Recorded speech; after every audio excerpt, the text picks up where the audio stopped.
အားလုံးမင်္ဂလာပါရှင်ဒီနေ့ကတော့ကစားက Miss World မြန်မာတယောက်အနေနဲ့ရောနောက်ပြီး Volunteer to the World မှာတာဝန်ထမ်းဆောင်နေတဲ့မြန်မာနိုင်ငံရဲ့ Volunteer Ambassador တယောက်အနေနဲ့ရောမီတင်ထိုင်ဖြစ်တယ်ပေါ့နော်ဆိုတော့အဲ့ဒီမချင်းမှာဘာတွေကစား sharing လုပ်ပေးခဲ့လဲဆိုတော့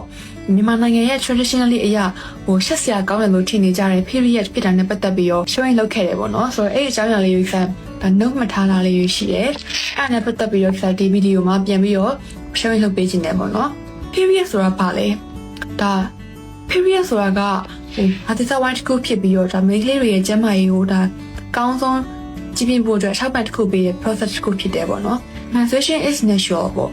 ဒါမိန်းကလေးတွေရဲ့ period နဲ့ပတ်သက်ပြီးတော့လုံးဝရှက်စရာကိစ္စမဟုတ်တဲ့အကြောင်းကိုဒါလူကြီးမိဘတွေအနေနဲ့ပြောပြပေးတင်တယ်ပေါ့နော်အထူးသဖြင့်ဒါအကြောင်းတွေသူတို့ရဲ့အလုပ်တွေသူတို့ရဲ့အကြောင်းတွေမှာပွင့်လင်းမြင်သာတဲ့ open discussion လုပ်ပေးတဲ့လို့คิดတင်ပါတယ်နောက်ပြီးတော့သူတို့ရဲ့ပုံဝင်ခြင်းမှာရှိတဲ့လူကြီးမိဘတွေအနေနဲ့ဘယ်လိုမျိုးတွေတွေးတင်နေဆိုတော့ how can we support girl ပေါ့နော်ဘယ်လိုမျိုးဒါသူတို့ကိုထောက်ပံ့ပေးနိုင်လဲသူတို့ရဲ့ mentally or physically ရော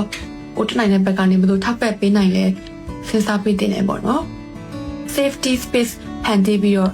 period နဲ့ပတ်သက်တဲ့ discussion လုပ်ပေးရမယ်။နောက်ပြီးတော့သူတို့ရဲ့ main ကလေးတွေကိုဒါproper hygiene နဲ့ပတ်သက်တဲ့ products တွေနောက်ပြီးတော့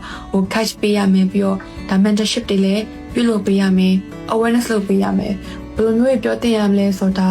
period is natural period is normal အဲ့လိုမျိုးလေးပေါ့နော်သူတို့ရဲ့အတွေ့အထဲမှာဒါဟိုငယ်ငယ်ကလေးတွေကရှက်စရာကောင်းတယ်လို့ထင်နေကြတဲ့အရာတခုကိုဒါရှက်စရာကိစ္စမဟုတ်ကြောင်း